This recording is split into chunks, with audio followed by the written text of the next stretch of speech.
When everything feels so uncertain, you may have a tendency to hit pause, to overthink, or to isolate. But I invite you to think and act differently. And we're sharing what we're doing on this episode of the Speaking Your Brand podcast. More and more women are making an impact by starting businesses, running for office, and speaking up for what matters.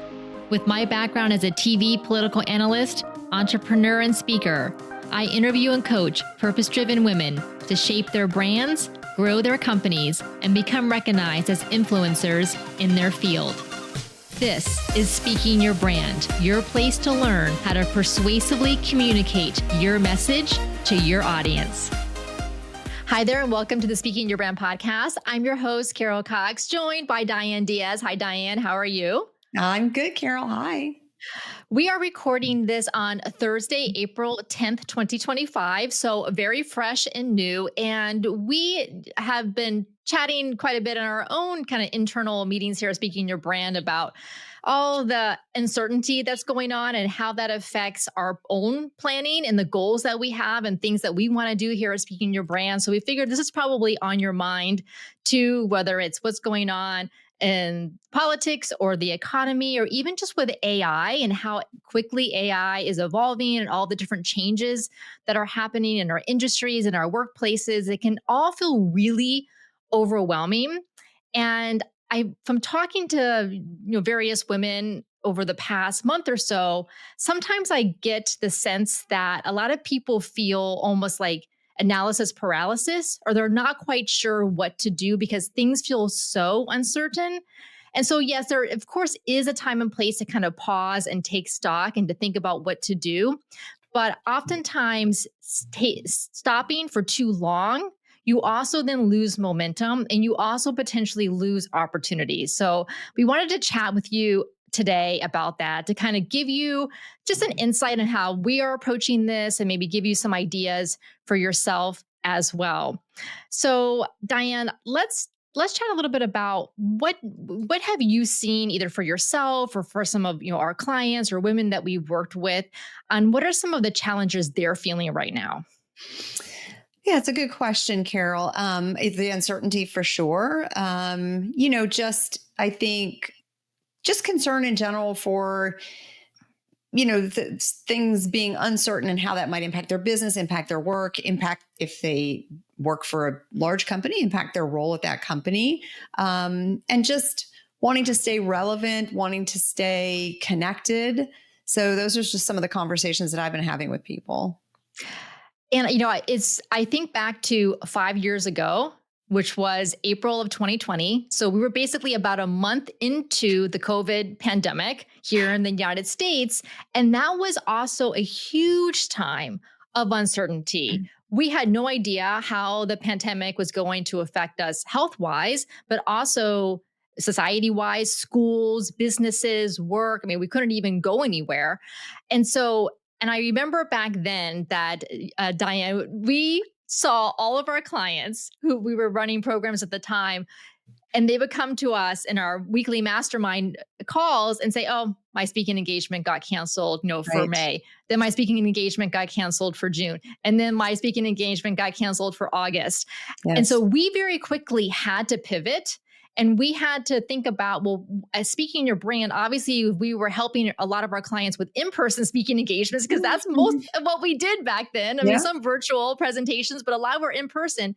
So we had to very quickly pivot and think about how can we best help our clients with where they are now to repurpose their presentations for virtual, not in person, to help them find those virtual speaking opportunities, to help them get more comfortable presenting virtually. So we had to listen to them, have conversations with them, change our messaging and our offers to reflect what they needed, but then also stay in community with them and with other entrepreneurs that I knew and that I had been friends with for quite a while. And what I feel like what often tends to happen to me when things are uncertain is that I have a tendency to isolate, to go quiet and to want to be by myself. I am an introvert, so I tend to refuel and get more energy by reading or being by myself or listening to podcasts while I clean the house. but which is necessary. But sometimes, but I think a lot of times, especially those of us who are introverts, tend to over-index on isolation, and I feel like that's the last thing to do, especially in times of uncertainty. Yes, I would agree with that. I'm also an introvert. I think it also, if I'm just digging into my therapy, my therapized brain, I would say that that is probably also partly a protective mechanism because it's to make ourselves feel safe. I remember during the pandemic, I was getting that anxious feeling. No, we didn't have any idea where it was going or what was going to happen or how it was going to unfold. And I actually had to write on a post-it note and post it on my mirrors, you're okay, you're safe, everything's fine, right? So like doing a self-assessment, I'm like, I'm okay, everything's fine. But I think that for me too, I have a tendency to just want to kind of go in my cocoon, stay in my house because I know I'm safe here, right? And so but it is sort of an avoidance strategy, which I don't think probably from the short term, it's okay. For the long term, probably not healthy. And does not help you reach your goals if you continue to do that, obviously.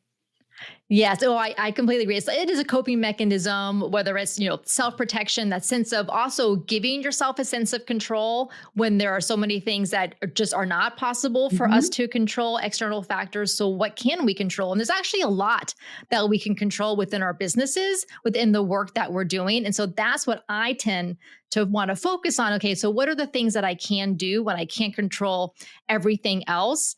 Now, I am also the type of person where I will make decisions pretty quickly, and I am very willing to experiment and try new things. So even again back in that summer of 2020, we decided to put together this all-day live virtual summit with 10 women speakers who we coached on their TED style talks.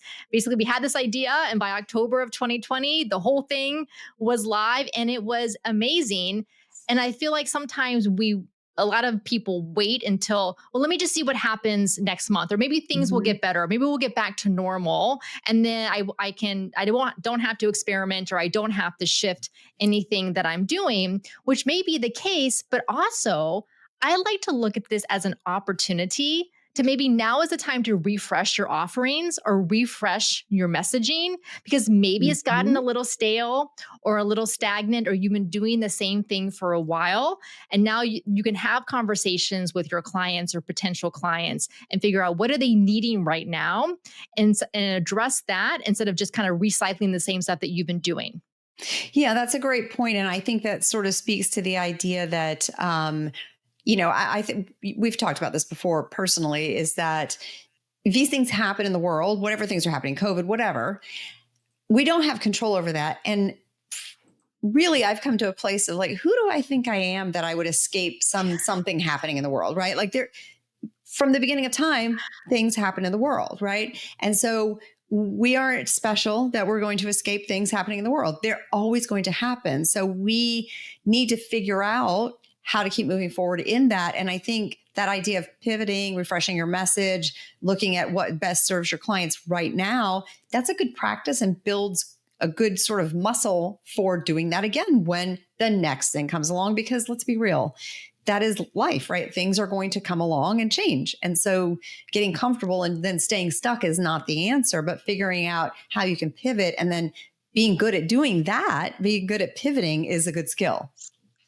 Yes, absolutely. And when doing the pivoting is also being able to communicate that to your audience in a Mhm. way that you're empathizing with them, that you are understanding where they're at, and that you're there to try to help them to solve the problems that they're having. Because if you think about, as a business, that's what businesses do, is they Mhm. help people to solve problems. And so the problems that your clients may be having now could be different than what they had a year ago or 3 years ago or 5 years ago. So thinking about what that is, you could do a survey of your past clients, send them an email, and ask them to fill out a survey. You can send out a survey to your email list, kind of get a sense of what they're working on. We did this back just a couple of months ago to get a sense of where people were at and what they needed. We actually ended up putting together an online workshop back in February to help people identify and find speaking engagements, because that was the top thing that the survey respondents said that they needed help with. And the second thing on the list was to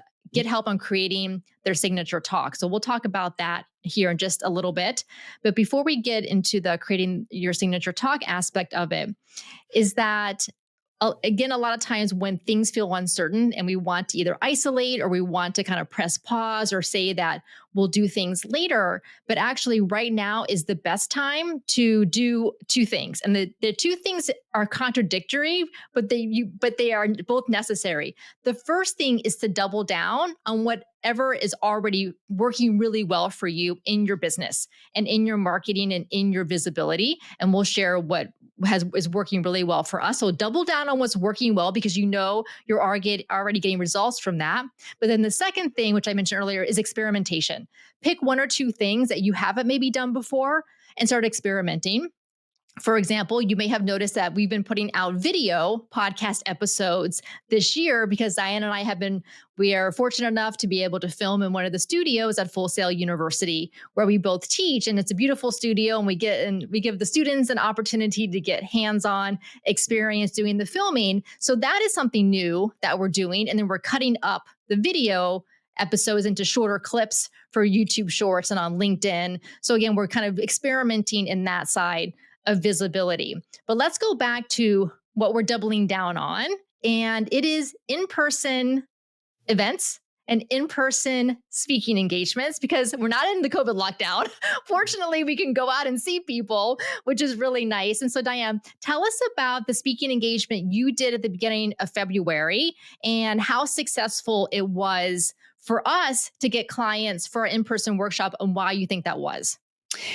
Yes. So I spoke at a local women's group and for professional executive women. And that speaking engagement came to me by way of a connection who I met years ago at another women's group who I hadn't frankly talked to in quite some time, but she remembered that I spoke on the topic of personal branding. And so when that came up, when they were planning their programming for the year, she reached out to me. So this had been planned last year. So the date they chose was February. And so I gave the talk on personal branding to this group. I would say I think there were 65 women in attendance. And they were engaged. They were energetic. They were excited. They were fun. They played along with all the activities, which was fantastic. And it was incredibly successful. We got some really great footage.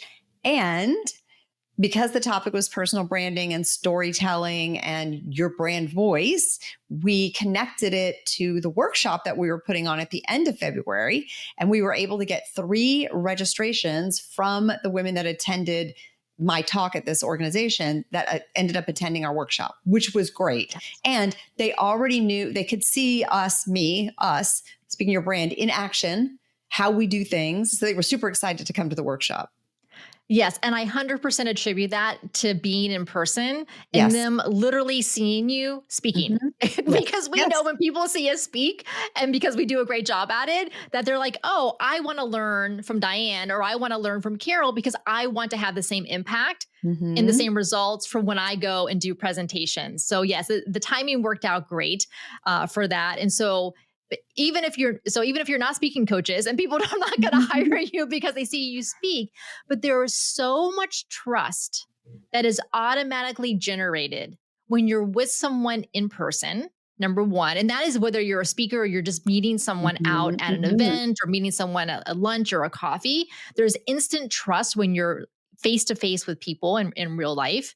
And then when you are a speaker, there's also instant credibility and authority because you're there speaking in the front of the room or on the stage to that audience. So you don't have to kind of prove to the audience that you can do what you do in your business because you have that instant credibility and authority. And the third thing is that you're also in front of an engaged audience who is not distracted by a whole bunch of stuff on their computer screen, scrolling through LinkedIn or Instagram and all the emails that are coming in and all the work that they're doing on the different browser tabs. They're there in the room with you paying attention for 20, 30, 40, 45 minutes. That's incredible. You really can't get that type of attention from people online. It's much, much more difficult to do that, except of course you're listening to the podcast, which is another great way to do that. Yeah, I think the other thing that they get in person that's unique to in-person speaking engagements is they get the collective energy from everyone around them, which then fuels their excitement about it. So it's like it feeds on itself, which is hard to do virtually. Oh, that's such a great point, right? So they see one woman getting excited or one person getting Mhm. excited and interested in what it is that you do as a speaker and business owner, then other people naturally want to get Yes. involved too. It's like that aspect of social proof, but Yes. it's so tangible when you're in person. And then I know that, Diane, you've been doing a lot of in-person coffees, and I go to a lot of lunches as well, like reaching out to our network and really just, and it's not about a sales pitch, or it's not even like really a business development a conversation. It's just to build those relationships and then get back to feeling in community. I know every time I go to lunch with a woman that I know here in Orlando, and we'll chat about kind of what's going on, in the world, or and what's going on with our businesses, is that I feel less alone. I feel like I'm not the only one who's thinking this or experiencing this, and that I feel like lessens the anxiety and gives me a much greater sense of, yes, we're going to get through this, and we're going to get through this together.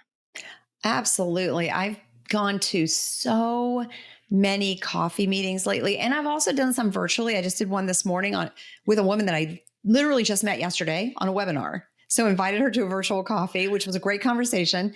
And it does make you feel less alone, and I think it also makes you feel like you are taking some action steps towards building a support system and a community, which I find to be empowering because I am a person who tends to be more introverted and am fine being alone, but I know that I can't, I need to get out there with amongst the people, right? Like I need to be with people. So I know that I need to do that. So it helps me feel like I'm actually building that network. And then I always try to then connect them with other people because that sort of furthers it and aligns with the values of speaking your brand and the values that I have, but it sort of continues the momentum. And I think it creates some good juju in the world, right?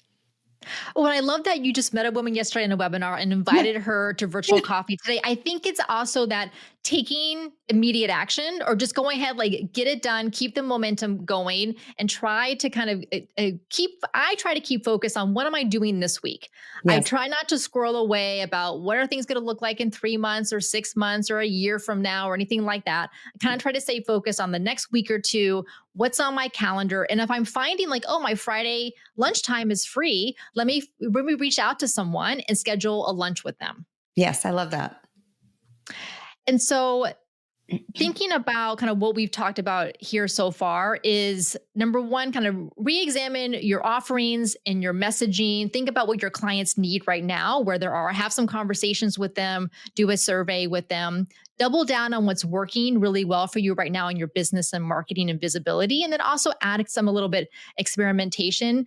I we really really feel like you cannot go wrong with in-person coffees, lunches, events, speaking engagements. That really is going to accelerate that trust and that Mm. sense of authority and credibility, and also attracting clients to you. And then the other thing is that as you're working on kind of thinking about, maybe you do need to pivot your offerings or your message a little bit, is don't try to just do this all in your own head without a sounding board or feedback from someone else. Because, raising my hand from personal experience, I mean, I have like pages and pages of handwritten notes in Google Docs, Mhm. and I'll even will use Chat GPT as a thinking partner to help me generate ideas. And it's helpful to a point, but honestly, then I get so overwhelmed because sometimes it comes up with so many ideas that I Mhm. don't even really know what to do next. And so that's why I'm so grateful to have Diane, because then we'll have our meetings and we'll talk, and then we'll just figure out what's the next thing that we're Yes. going to do. Not the next 10 things, or Right. not what we're going to do from here for the next year, but like, what is the next thing that we want to do, and how can we help our clients? Yes. Yeah, I love that. I like that idea of focusing on just the next thing because then you can always have a next thing. There's always something you can do. So just what's the next thing? What's the next thing? What's the next thing? And Diane, in the notes for our conversation today, you put in this, and I love this. You said AA has a saying. about this. Do you want to share what that is? Yes. And this, by the way, this comes from my being a rabid fan for the Armchair Expert podcast. This is where I heard it because, of course, the host of that is an AA. But they have a lot of great pearls of wisdom from AA that they share. And this is one that keeps coming up over and over. And I love it because I'm a person of action. It's that we don't think our way to right action. We act our way to right thinking. And you can apply that to anything, right? We can say, I wish I had the motivation to work out, but guess what? The working out gives you the motivation to want to work out, right? So it's the doing of the thing that creates the action to want to do the thing. So you actually have to do it. Even when if you're just thinking about doing it, you don't have to wait for some motivation to strike you to go have coffee with someone. Just do the thing. And then the more you do the thing, the more you'll do the thing. Right. And that, well, thinking about the work that we do with our clients, I have heard from so many of them over the years who have been hesitant to go and deliver their talk for the first time. So whatever talk that we've created with them. And then we're like, okay, but you're never going to figure out how to make it better or what you want to change about it until you give it, because it is never going to be perfect. And number one, it will never be perfect and it will change every single time you deliver it, but you're never going to know that until you go and actually do it and deliver it somewhere. Yes. There's so much power in action. And I think we forget that, which I think is, again, speaks to that idea of just invite someone to coffee. Even if you just met them yesterday, invite them to coffee, reach out and connect with them, connect them with someone else. Just taking that action of what's the next thing can create more action. It's amazing how that works. Yes. Yeah. It's like like the momentum builds on itself. Mm-hmm. So in keeping in all these things that we just talked about here today, and we of course want to walk our talk. So we too have been surveying our clients and talking with them and figuring out what is the best way that we can serve you all. So we are hosting another in-person workshop in Orlando on June 5th. So just coming up in less than 2 months. The ones we did last fall and then this past February were so successful.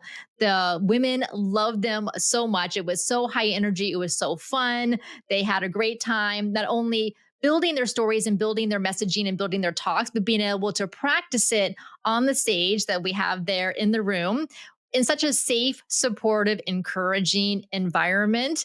And they literally just love meeting each other and getting to know this incredible network of other women entrepreneurs and professionals. So this workshop we're calling Narrative That Sells, because we know that in these uncertain times, what your business needs is to continue to attract leads and clients to keep the cash flow going. So we want to help you to do that. Now, you may be thinking, well, but you all do public speaking and signature talks. And what does that have to do with a narrative that sells? Well, what we haven't done a great job at messaging to you all is that so many of our clients, when they have their signature talk created after working with us, they use it, yes, for their speaking engagements, their business presentations and their keynotes and conference sessions, but they actually end up using it for so much more. They use it for email nurture sequences, copy on their website, social media posts, podcast episodes.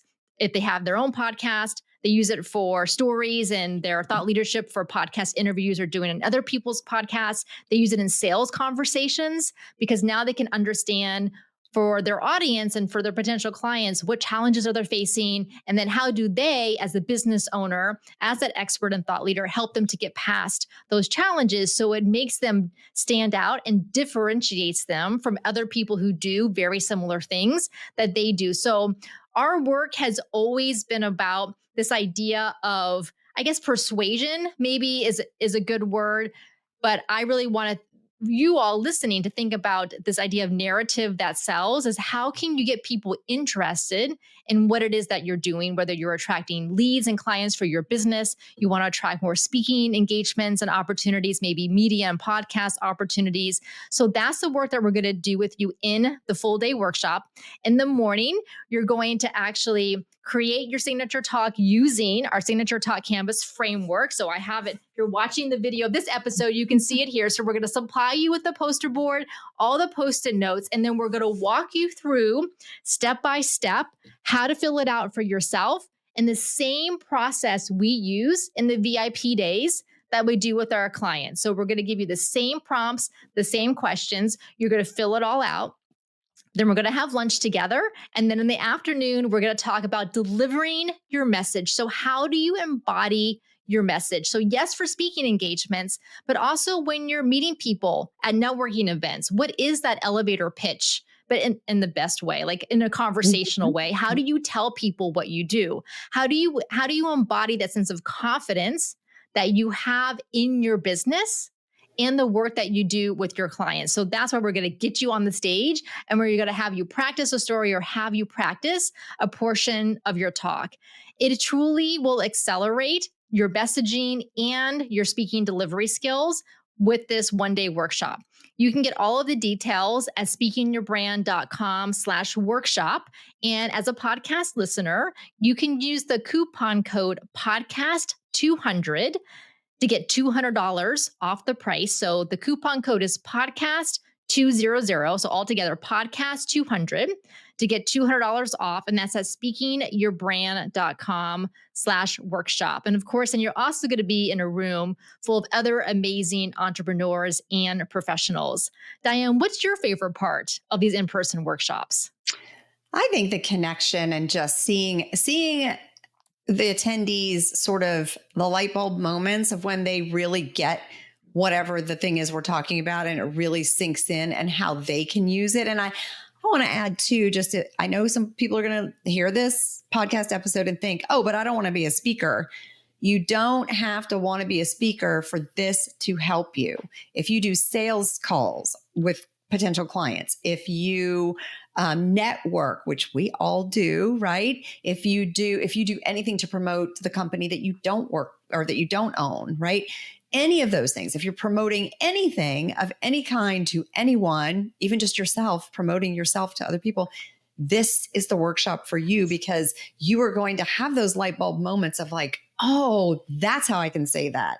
That's how it's going to resonate with someone. That's how it's really going to sink in, so they understand what I do and how I can help them. So I just wanted to share that.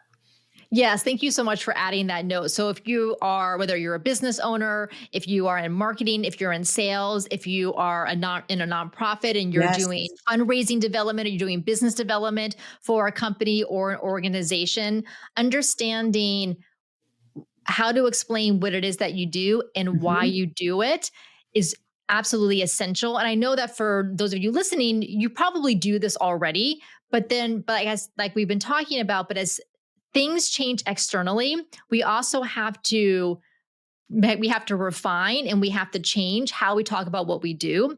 And you need that sounding board of other people, especially other people who are not within your company, organization, or your industry, to give you that feedback. Because a lot of times we're in our bubbles and we understand what we say really well to the people who are around us in our companies and organizations, because we all understand the same things. When you go talk to someone else who's not in your industry or doesn't work in that nonprofit space, and they're like, what? I don't really understand what it is that you're doing, or what you want me to do next. So again, get all the details at speakingyourbrand.com/workshop. We would absolutely love to have you here. In our last workshops, we've had people fly from Los Angeles, Seattle, Washington, D.C., Texas, all throughout Florida to come here to Orlando. So you don't have to be in the Orlando area or in Florida. You can come from anywhere. It's on a Thursday, so you can come and stay for a long weekend and enjoy the sunshine and the beaches here in Florida as well.